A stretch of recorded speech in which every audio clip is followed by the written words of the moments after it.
The Oxford Dictionary defines art as the expression or application of human creative skill and imagination. Another states that art is generally understood as any activity or product done by people with a communicative or aesthetic purpose, something that expresses an idea, an emotion, or more generally a worldview. Hey Stubbs, you think that applies to games? Hell yeah. I mean, that sounds about right. Games are definitely art. That was probably the easiest podcast we'll ever have to do. Roll the outro. And cut it. It seems a little more complicated than that. So today on the cast, StubbornPixel and I talk about art, how that idea can apply to games old and new, what art is to us, and what does it mean for the future of games. It sounds pretty good to me. It sounds good. Yeah.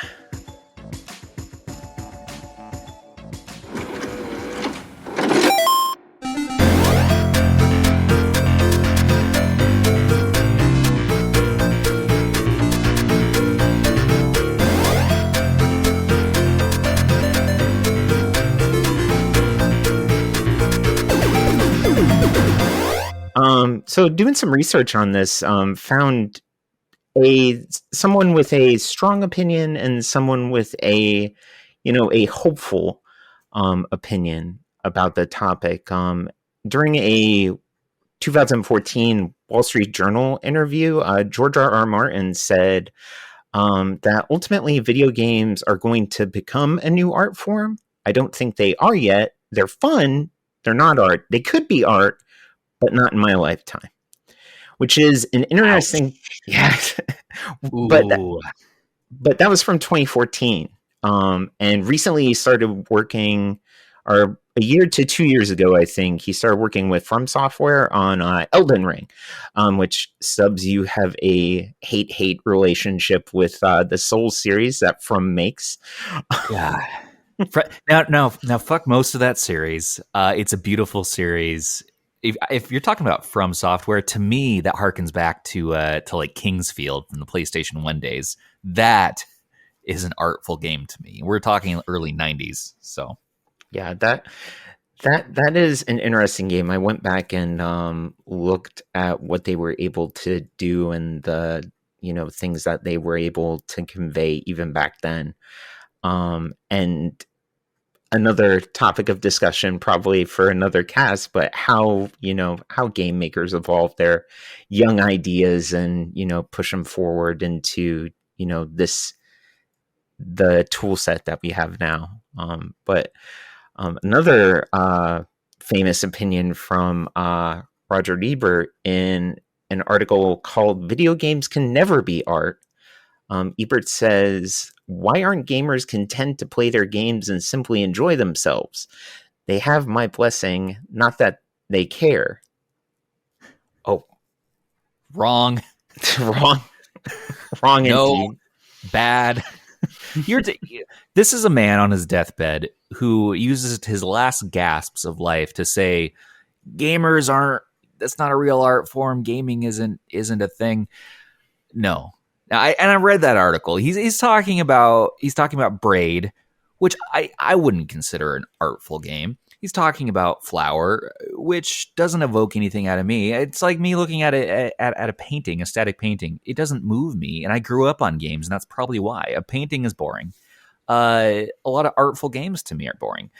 So he's not wrong in the games that he's dissing on, but games in general have evolved into an art form as of when he made the article in 2010. So it's funny that you say that, and kind of puts like an exclamation point on the ideals that when people say, "Is this art?" they're trying to apply an objective idea on a subjective concept. Because Braid, when I played it, and to me, like, as the definition states, art to me is something that invokes something, and that's different for everybody. And playing, games that I play will invoke emotion, but the same playthrough that if you did it, it could do nothing for you. Right. which, Braid and, Flower both, gave me feels. So I would say, I'm of the opinion that they are, Flower is a artful game, that it's pretty. Right. And it's a calm game to play. And to me, like, depending on the day and depending on what I'm doing with it, it is art. So, but well, it looks artistic. Like, it looks like art to me. Mm-hmm. And now I haven't played through the whole game of Flower, but it's a beautiful looking game, but I couldn't get the same sense of emotional depth that I got from a game such as Last of Us. Something Mm-hmm. that is a cinematic style, and probably because it tricks you into you're watching a movie basically and making decisions. Mm-hmm. Whereas Flower, you're open to interpretation. Yeah. Which kind of runs the gambit of, not only just art as a whole, but like mediums of art. Because like you were Right. saying, like, Flower to you is like looking at a painting, whereas The Last of Us to you is like watching a movie. That's two distinct art forms being Right. fed to you by this, this interface, this experience. And interestingly enough, like, to even move on to another concept, like, some games you can make art in those games. So are you making art within art? Games like Little Big Planet, Minecraft, probably most famously for this concept, and even Yeah. VR applications, you can sculpt in 3D, and even Stubbs, what was the PlayStation VR one that came out a while back? God, the name escapes me, but Astro's Rescue Mission. no, it was a game by Media Molecule, I believe, where it was very similar to like Old Big Plant, but you could sculpt models, and people could take those assets and use them in their games. And man, Right. I feel bad for drawing a blank on this one, but it kind of goes back to that idea, like we're talking about the idea, games are art, our games are what is art. Right. And even the topic that we're talking about has a construct within it to make art.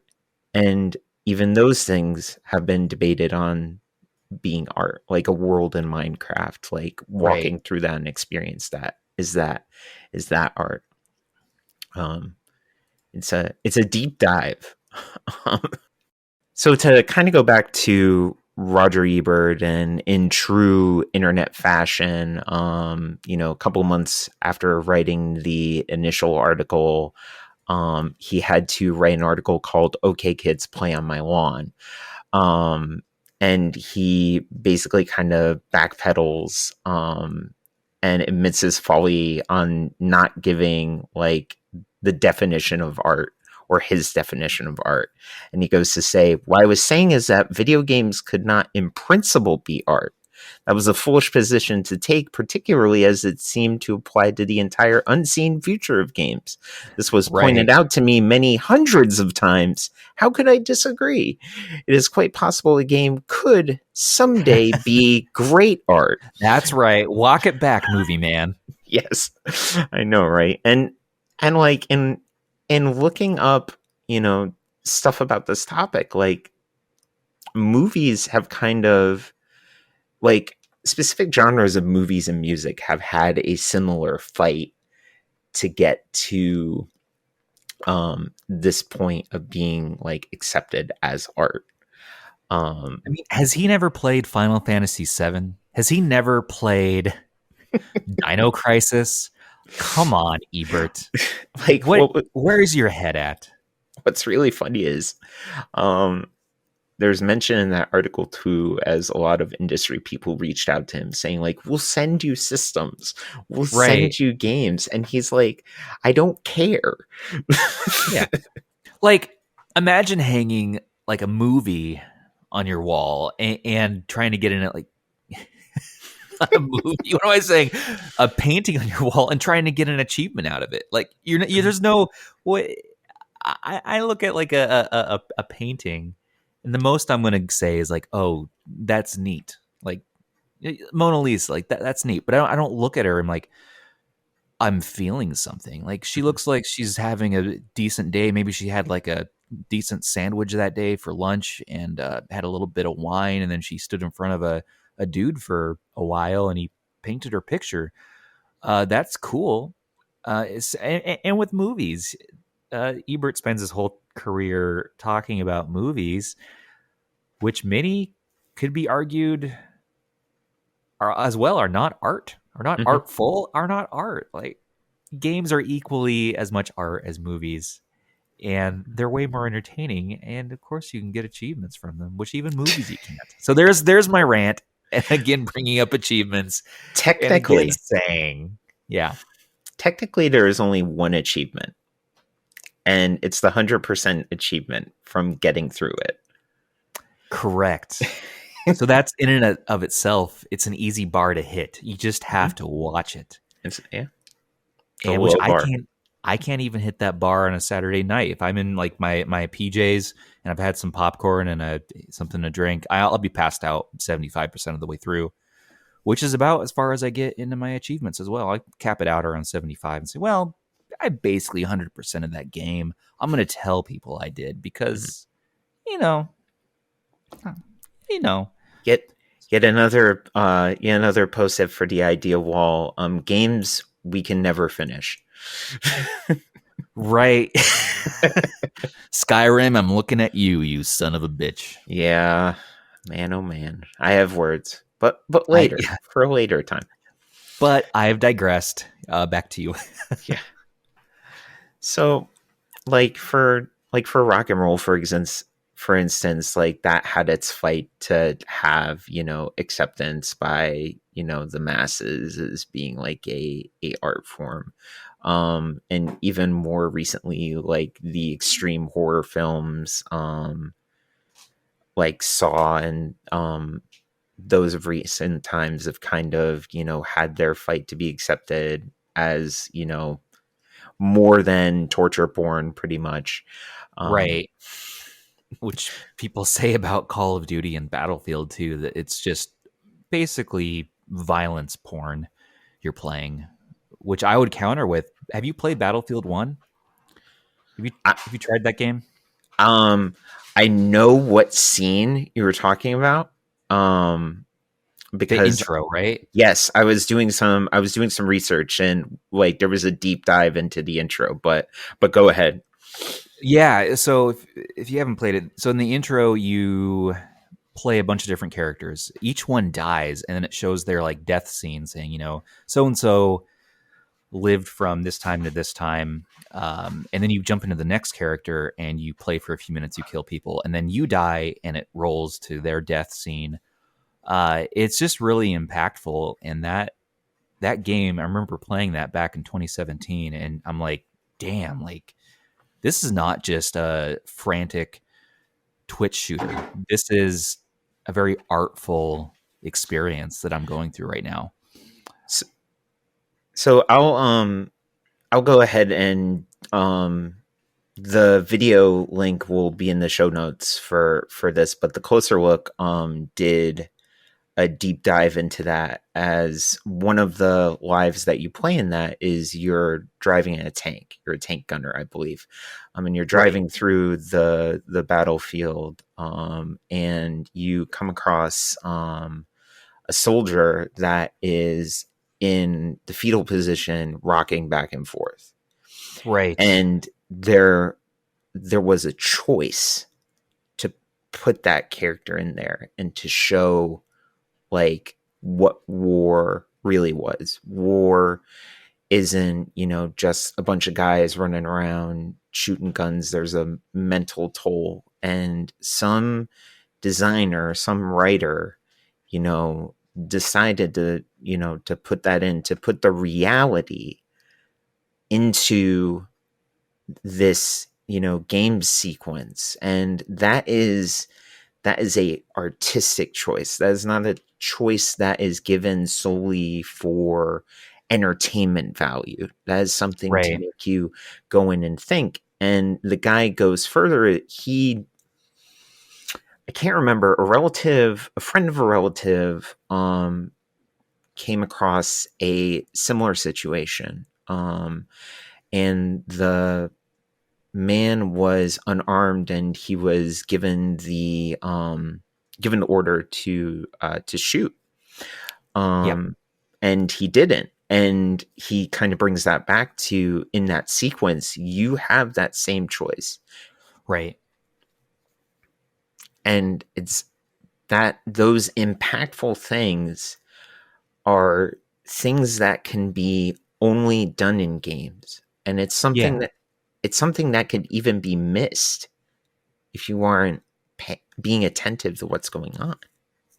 Right, because you're playing as the character. You're feeling everything the character feels. Where a movie, they're telling you what to feel. They're Mm-hmm. saying they have one experience, and they're doing subtle music and subtle things to say, this is the experience. This is what you're supposed to feel. Which sitcoms take that in the opposite direction and add a laugh track saying, you will laugh. Here are the funny parts. At this point in time, you will chuckle at this degree. And not a second more. Now it's going to die down. No, but yeah, I know. Yeah, that scene in Battlefield 1 is very strong, and they never have quite captured that again. Equally strong, actually, is Call of Duty when they released the World War II remake. I think it's just called WW2 Mm-hmm. a couple of years ago. You're storming the beach at Normandy, and it's putting you in such a first person view of that war. It's like Saving Private Ryan with bullets flying by you. You're seeing like your comrades, their legs getting blown off. Like that is an intense game. I put that game down. I could not play through that game. Mm-hmm. The solo campaign it took it too far. I'm like, well, that's a level of violence and a level of emotion I just can't take, and I haven't touched it since. So it's not violence porn. They did it for a reason. They did it to get you to feel something. I feel, and movies do that too, but I think games can do it better, and they can do it deeper. Mm-hmm. Mm-hmm. Yeah. A famous viewpoint similar to that in jet lag fueled rant. Famously, Joseph Fares, the director of film before making games, believe Two Brothers and A Way Out, where this this quote comes from. He was at a 2018 Game Awards presentation to give out or to show a preview for A Way Out. He famously says, like, fuck the Oscars. And goes on to like just classically just rail and say, like, yeah, fuck them. Games is a medium where we could do things and we could do them better. And someone comes and they could tell you my game shit. Well, fuck them. And it's there's many interviews after that where like it's brought up, like, so what were you thinking then when you said that? But more importantly, it was a very strong stance on how he felt. Yeah, I mean, the guy's like, I just made a very artful game that will make you feel things. So fuck your Oscars. We don't need you. We have game awards. I mean, oftentimes gamers are okay with gaming being its own separate island away from art. But when people outright say that it's not an art form, well, that's offensive. It's inherently art. It's inherently an experience that makes you feel real human emotions. just as much as music, just as much as movies, way more than a stupid painting of a lady in France or wherever the fuck. You have strong emotions about painting and the 2D art forms. I'm learning things this I evening. think it's just a stuffy subject personally, and I've taken art classes in my life, and I always felt like I'm like, why? Uh, because that's the best they could do in the 1500s. They didn't have video games. They had real life dying and like cutting off each other's limbs and wars and religious holy wars, and then they had paintings, which back then, sure, but now to the ADD generation that I grew up with, no, like we have something better, and I'm fully embracing that. And old stuffy dudes who don't want to recognize that they wasted their whole lives appreciating static pictures that they put on their wall. Um, they just want to hold on to the old and say, this is an art, you kids, you're just trying to play a game with a goal in mind and trying to get the most points. Sure, that's Pac-Man. That's Galaga in the early 80s, but as early as the late 80s, we're getting games that are having narratives that are delving deep into choices and into experiences. And I could keep going on about this, but yeah. I mean, isn't that the point though? Isn't that why Yeah. we're sitting here on opposite sides Right. to kind of have this conversation? Let's Yeah, completely, man. Like your take on Braid, which is a beautiful game, by the way. Like, don't get me wrong, and Flower and Journey, as well as I'm looking at some other ones you listed here: Abzu, Spirit Fair, and Okami. we'll get into them. Right. We'll get into those. They're beautiful games. Just those particular ones, for my personality or whatever the reason, I just don't feel emotional about them. I think they're really pretty to look at, as much as I feel like a pretty painting is to look at. But I gotta have a game that puts me probably in danger. Like I need to have a little bit of fear and a little bit of danger there for me to get fully invested. Mm-hmm. Last of Us Part 2. You're playing as a girl who's in a zombie apocalypse, whose parents are dead, a dude whose daughter is dead, his wife is dead, and they find each other and they have only each other, and the emotions that the developers put you through the course of 2.5 games is, oh my god! I had to take a day off work. I had to take about a week off gaming after I finished that one, the second one. My god, like the closest thing that's happened in movies or that medium is Breaking Bad, end of season 3. And it kind of, the conversation puts kind of the exclamation point on a objective viewpoint on a subjective ideal, because it's different. Like for for whatever reason, when I was playing through Abzu, it all right, hold on. Spoiler warnings from this point. If you want to stop here, thanks so much for listening. But it's going to be spoiler town from here on forward. Stubbs, you okay with that? Sure. Okay. So when I played Abzu, I played it on stream. I was going through some treatments. It was a tough time for me. And there's a shark in Abzu that's like chasing you. And it goes from being like the thing that you're afraid of to the thing that helps you. And he dies in it. And yeah. And like I had to pause and like get up and walk away, because Right. like we had named the shark at that point. Like, Oh no. yeah. And I had to get up and walk away because, it hit me. Yeah, It hit me hard. It personally touched you, and you connected with it. And I was playing Spiritfarer, which by the way is an amazing game. If you have Game Pass, hopefully it's still on there at this point. Play the game, it's beautiful. I had to stop playing Spiritfarer because like you're in that game. You basically play the replacement for Sharon. no Karen. I'm Yeah, you replace Karen. Karen. Um, and you're just this plucky girl and a cat. And you basically learn a lot about these people. And the first one, which is like your best friend that has died, and you're working stuff out for her. That was pretty deep. But then there's this old woman that has Alzheimer's, and she's this cute little hedgehog. All the spirits are like animals, but when you send them off, they're people again.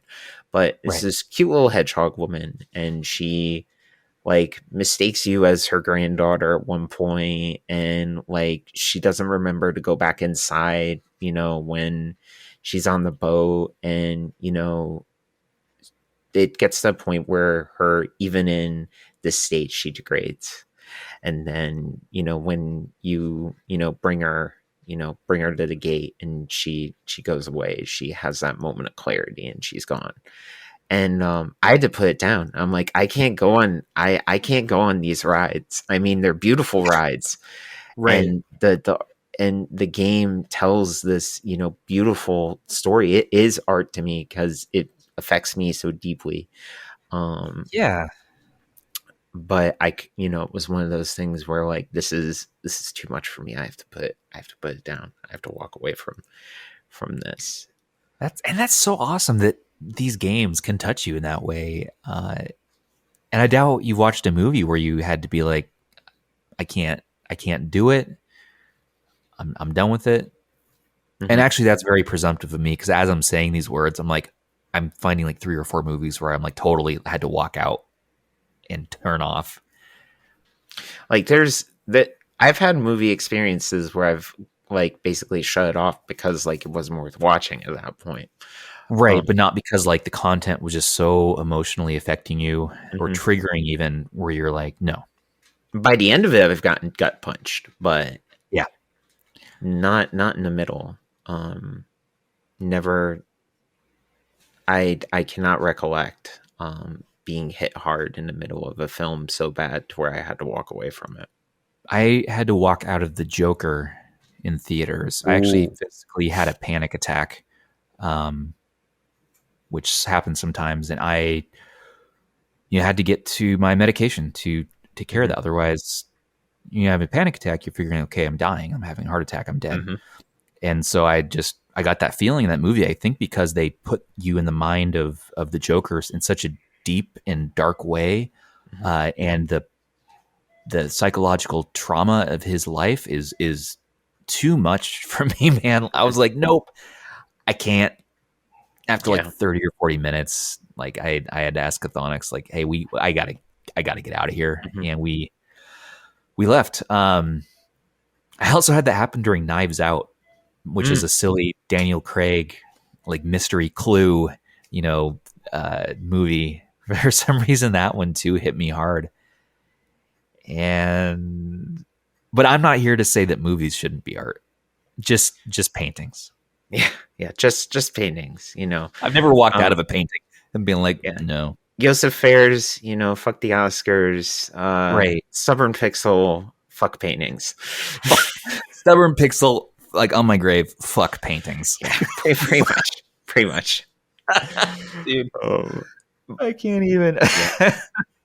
But like to back on the Fares train, but to talk about a way out, like, and I will go no spoilers because Stubbs, you said you hadn't played that yet, right? We are about to play it, actually. Okay, so at the end of it, I was, I streamed that entire game with the guy that I had at that point played video games with for 3 years. Totally online, totally like weekly streaming, sit down, let's play video games. He was like, hey, you want to play this game? Wow. I'm like, what's it about? And he's like, they're breaking out of prison. That's all I'm telling you. And let's play the video game. I was like, all right, yeah, it's sure.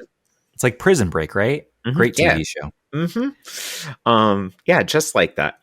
When it got to the end of it, like, La la la la la la la la la la Well, la la when la. we were done, like pretty much I was like, dude, I'm affected. And he's like, so a game that's good, it's just good. And you think that was a good game. I had a good time with that. A game that is art makes you feel things. Yes, And that, absolutely. yeah. And by the end of that game, I felt things. And you guys have the most fun if you try as many things as you possibly can in it. There are so many gems in that game to be had, so many good experiences to be had in that game, and have fun with it. And I hope you feel things by the end of it. I imagine we will. We're going to go into it blind. I haven't read anything about it other than I've seen some trailers, but yeah. And now you and I talking, I think Mm-hmm. we'll be playing that next. We're playing through the Medium right now, which is another becoming a very artful game.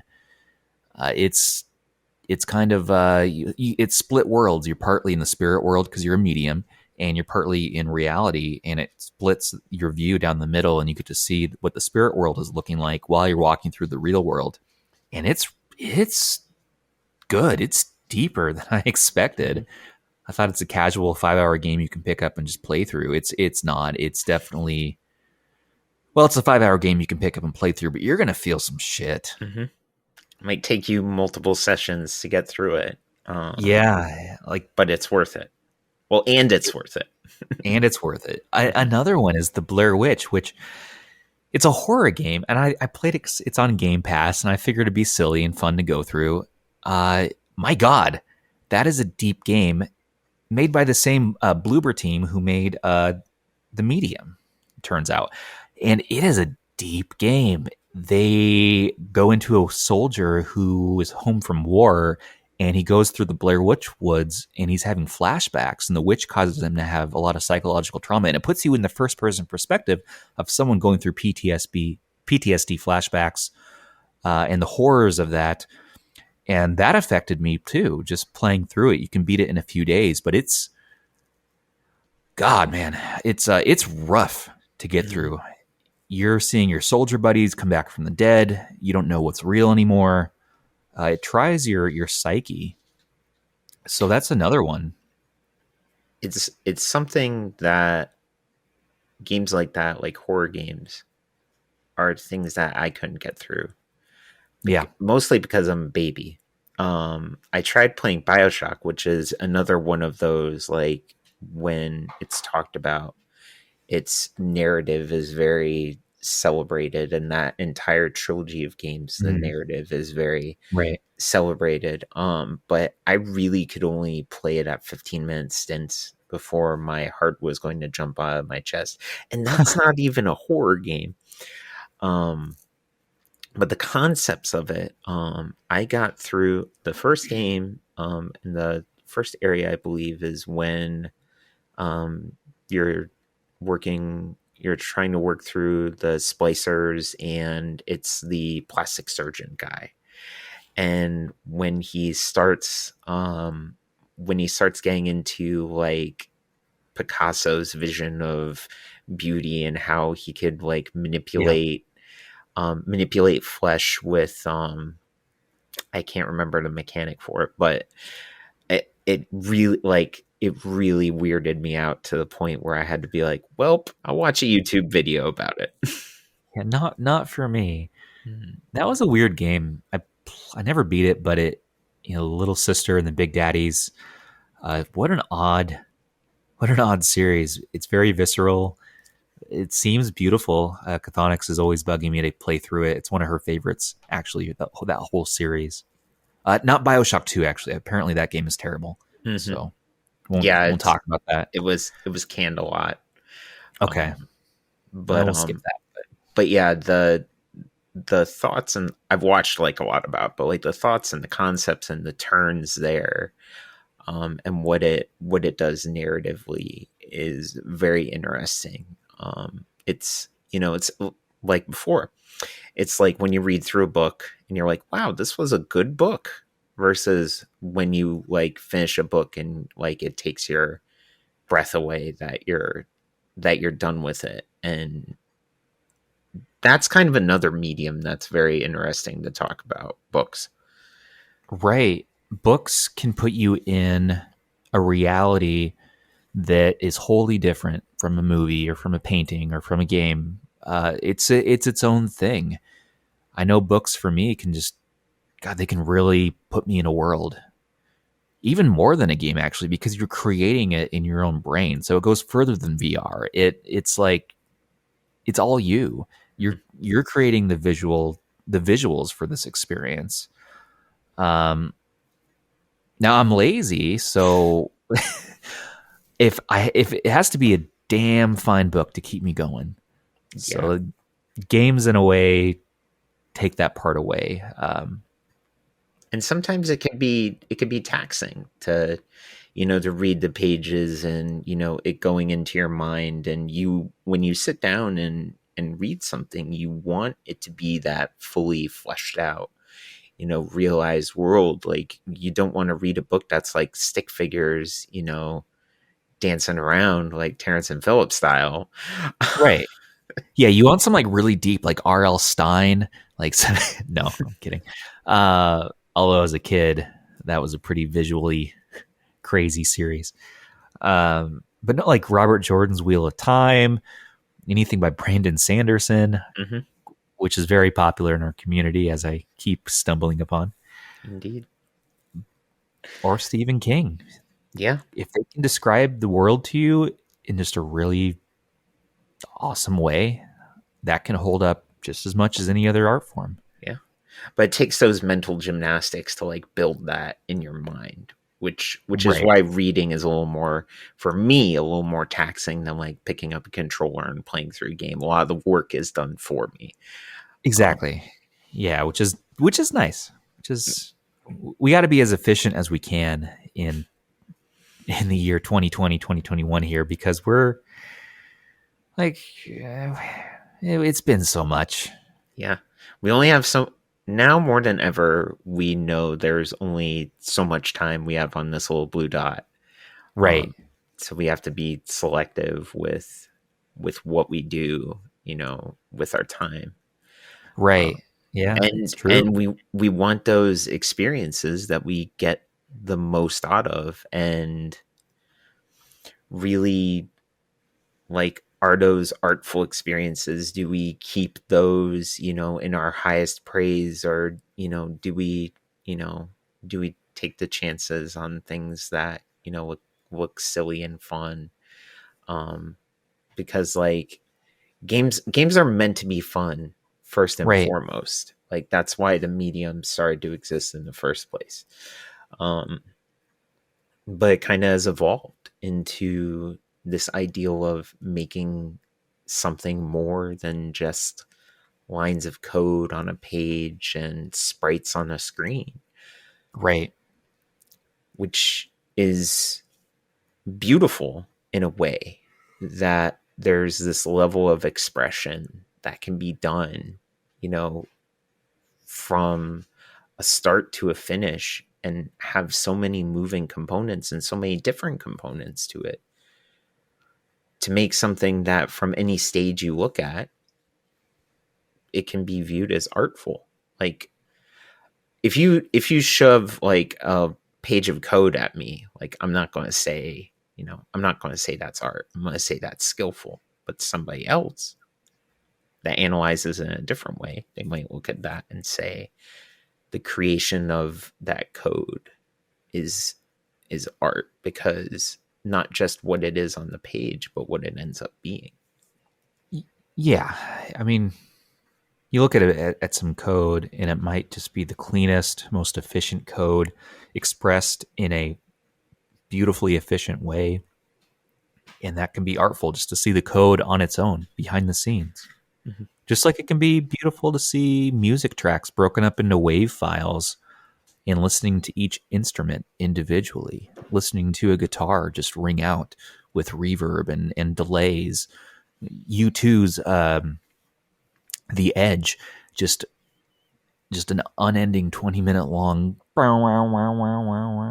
going all crazy, like that's artful. That's like Flower. That's just one guitar note into the ether. That's beautiful. And sometimes it's behind the scenes. Like, it's sometimes, to me, art isn't what's being presented to you, but the question of like, why was this done? And what was the person thinking when they were doing that? Like you were saying, like when the Edge did that one note, like what was the purpose of that? And it's an interesting thought process to think about. I think that's kind of a component that art has. Yeah, I think he said, fuck it, I'm the Edge. I am going to hit this note and people will buy this record because it's awesome. And it just, but as a guitarist myself, like just getting some really good effects on the guitar and just playing something really simple and just letting the effects carry that sound as long as possible is so much fun. And getting away with that on a record is awesome. It's a little self-indulgent maybe, but like, fuck it. Like this isn't, there's no rules here. There's no rules to art. There's no rules to music or books. There are rules in games though, so that's an interesting thought. But are there? A game? There's no rules in what you can do with games, but generally games are constructed around rules for the player and boundaries. There's always good boundaries. Even the biggest open world games, there's boundaries the players will run into. Mm-hmm. It's true. But I would say the same can be said for, there are boundaries for painting. Your canvas is your, limitation. Right. Your mediums, your paints, your whatever you can put, which there are some people that push the boundaries of what can be used as a medium, but that's not really for us to discuss in this podcast. I think paintings should be modular. I think you can keep painting the Mona Lisa, like add more canvases to the left, to the right of it, and just keep that. Just imagine that that whole canvas opening up to like 1,000 canvases. Why don't they ever do that? This is another subject completely off topic. But why don't they? Why don't we do like HD remasters of paintings and do like expanded versions of paintings where you see what's beyond, and you have to completely guess what the artist was going for? We got to get Bob Ross on here to talk about Happy Little Trees and the expansiveness of art, because he'll school us. He'll be like, Stubbs, why you slamming my paintings? I'll be like, dude, I mean no harm. It's just that they're boring. But I think it's interesting and fun to watch someone paint. Like that's very soothing. Watching Bob Ross paint is like watching the clouds part slowly before me after the rain is finished. I do enjoy Bob. I had a kind of an anecdote off topic. I had a Bob quote a day calendar last year that when my wife got me, and I went in and rescued it from my office, and I hadn't torn I left work in March, and then I went back around September, and I just basically took all my, all the things that made my workspace usable home at that point. And it got to my birthday in October, and something to the gist of anything that you tried at and didn't succeed, if you learn from it, isn't a failure.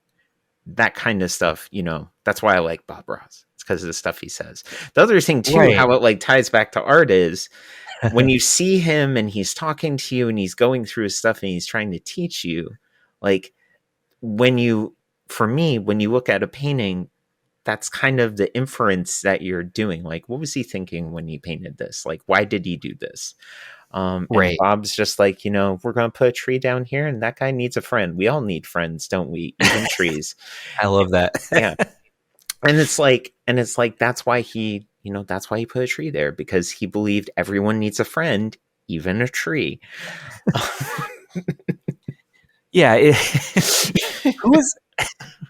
Who is the abstract artist famous in the 20th century?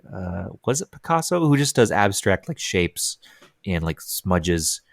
Oh gosh, I'm way out of my depth here. Yeah, me too. Uh, let's just go with Picasso. Like the Picasso, like artsy folks in our community will run in and tell us differently, and we appreciate it. we appreciate that. But link to the Discord will be in the show notes. Like, if you use throw some blotches on a canvas, I'm never going to be impressed by that. Mhm. I think it's like the edge. He's just saying, the artist saying, "Fuck it, but someone's going to buy this. I've splattered paint on this canvas." A psychologist will use that to like in Beyond Two Souls, they talk about this a lot. Like looking at a splotch and saying, "What do you see in this?" Some people see a butterfly. Some people see a rainbow. Some people see Satan incarnate. Like everybody sees something different, and it's up to interpretation. And that's really cool.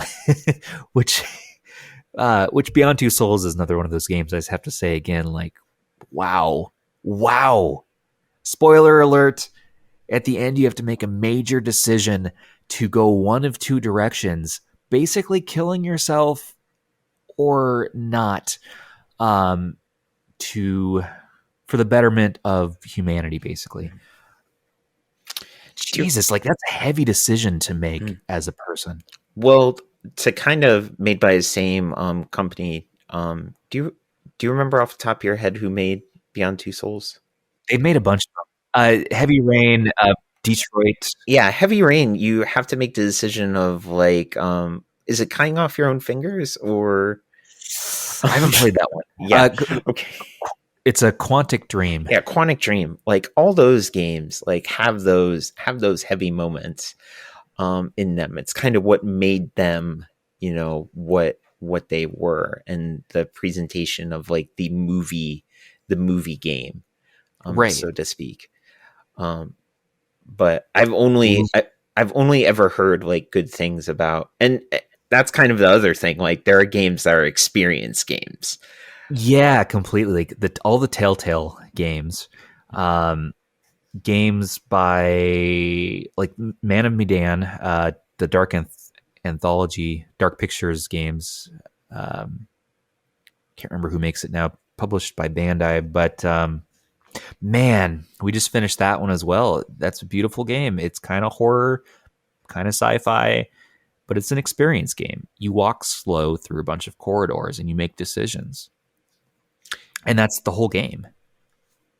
Life is Strange. Mm-hmm. That's there you a beautiful game that takes place on the Oregon coast during a storm, and it has a lot of sci-fi elements to it, and but mostly it's just a beautiful story told with decisions and how life is strange and life is precious. And they made follow-up games that go more in the backstory of that. And it's so affecting on a human mind, on me anyways. Like, I can't even believe it.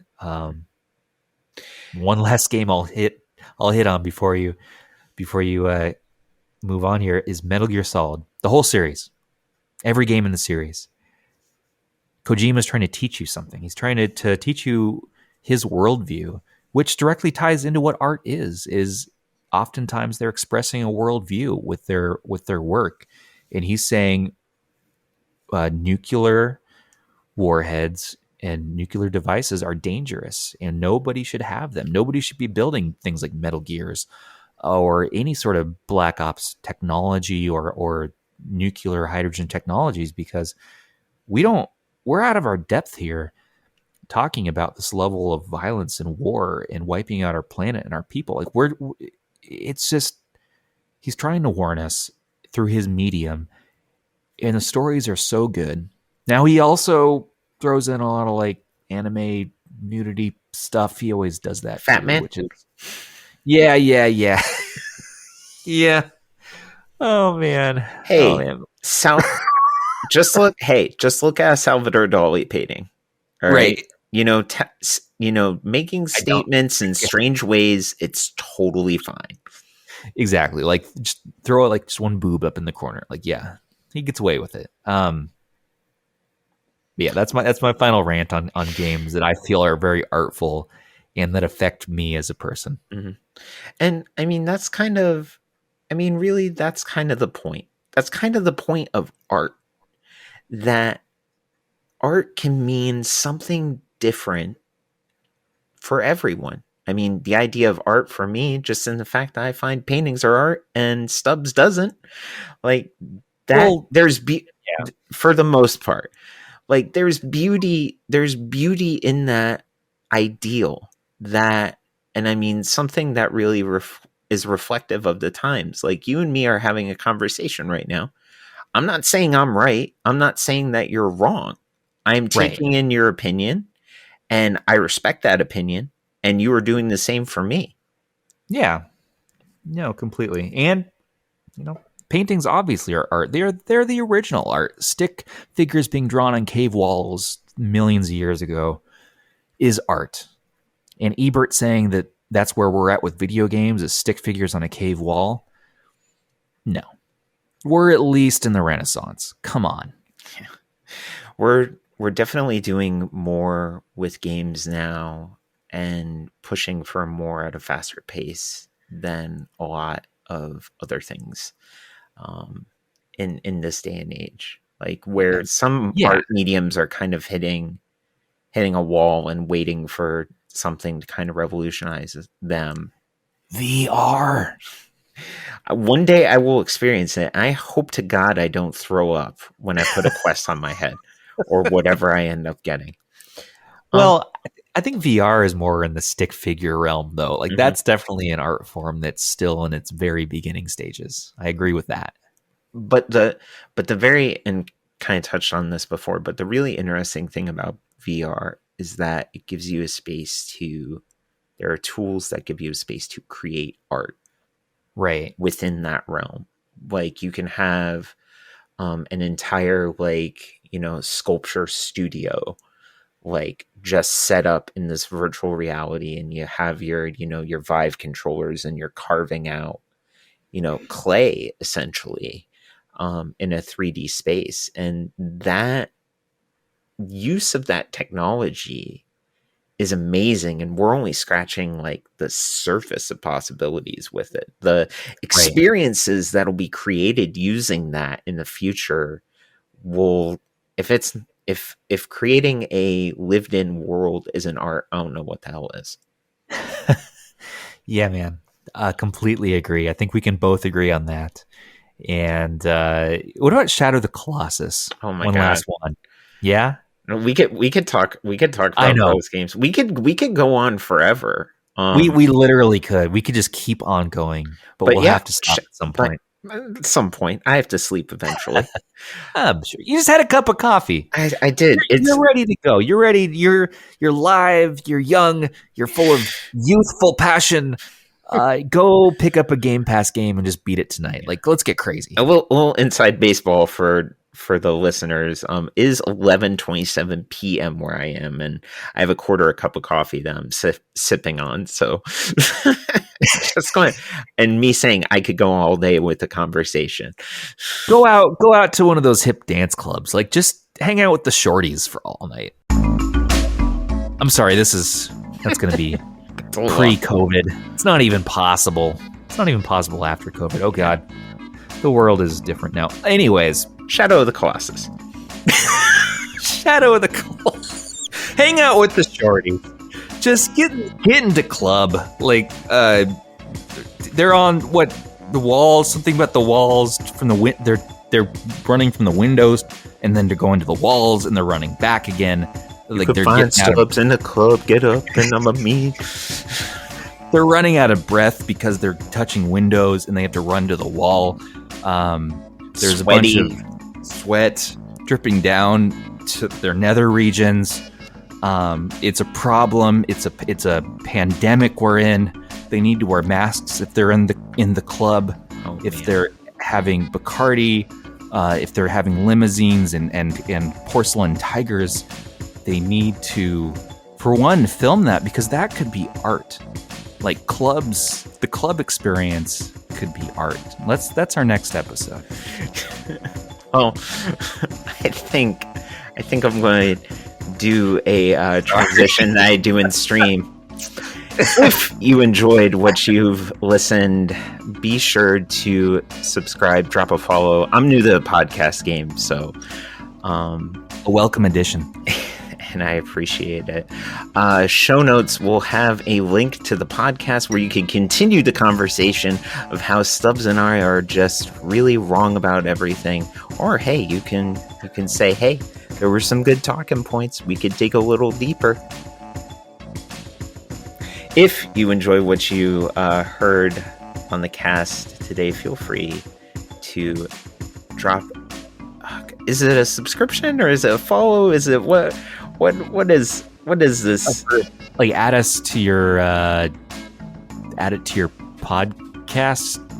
Available on Apple, wherever podcasts are sold. Available all throughout the podcasting realm. Stream it, download it, tell your friends, tell your mom's friends, have your mom tell her mom friends, have your mom's mom tell their mom friends. Have them all come to the Discord and talk about it with us. We have a mom channel that we don't have any moms in. We're trying to find moms to come hang out, but we only have the dads hanging out in the dad channel, and there's no one in the mom channel. It's obscene. It's criminal. We got to balance it out, man. So tell your mom friends this is a podcast for moms, and have a great night. This has been Stubborn Pixel and the Nerdy Dad. Hell yeah. Yeah, I like it. There you go. Games are art. Games are art. Who's the real criminals? Take a look behind the scenes. Corruption and greed is commonplace routine. Guess it pays in many ways to have a few schemes. Shit, I know model citizens that ain't squeaky clean. You got dirty politicians, dirty judges, and dirty cops. Everyone's on the take, the hood's filled with dirty blocks. How we gonna save the community? They worse than us. It's like a curse for us, police be the first to bust. Think about it, that Rico shit's no fucking joke. For them, the evidence will vanish in a puff of smoke. I've been observant, I'll never be subservient. I guess you get what you deserve in this. From project hallways to courthouse always. Some prevail, most see jail, this happens always. Speed on, before you get beat on. All I need is more power, then I'ma put the squeeze on. I want more power, I'm gaining more troops. I'm gaining more respect cause I want more juice. The most influential men got influential friends, and I'ma put the squeeze on all of them. I watch y'all get fat, now I want my share. What you ain't got it all, then I want what's there. The most influential men got influential friends, and I'ma put the squeeze on all of them. They wanna see the guard catch your L, it's all a setup. It's a daily operation. You know me, son, show respect. They wanna see the guard catch your L, it's all a setup. This jam is dedicated to you and your boys and your boys. The squeeze. Believe me, son, I'ma put the squeeze in them crooked cats and confiscate the gas to keep them. Hustlers convention every night at D&D. Had chicks on the strip with Trace in 83. It's nothing. That's why I know I'm owed something. And I'ma stay here till I'm paid and owe nothing. They gon' take their cut, so why should I? Eliminate the middlemen who thought they couldn't die. Go overseas, make G's and bring it back to the streets. A never-ending saga when I rap to these beats. As the minutes go by, you bout to get it, know why? I'm already in too deep, so forget it, don't try. Cause all you're gonna find is suffering and pain. I had enough of you, man. I'm about to fuck up your plan. So speed on, before you get peed on. All I need is more power, then I'ma put the squeeze on. I want more power, I'm gaining more troops. I'm gaining more respect cause I want more juice. The most influential men got influential friends, and I'ma put the squeeze on all of them. I watched y'all get fat, now I want my share. What you ain't got it all, then I want what's there. The most influential men got influential friends,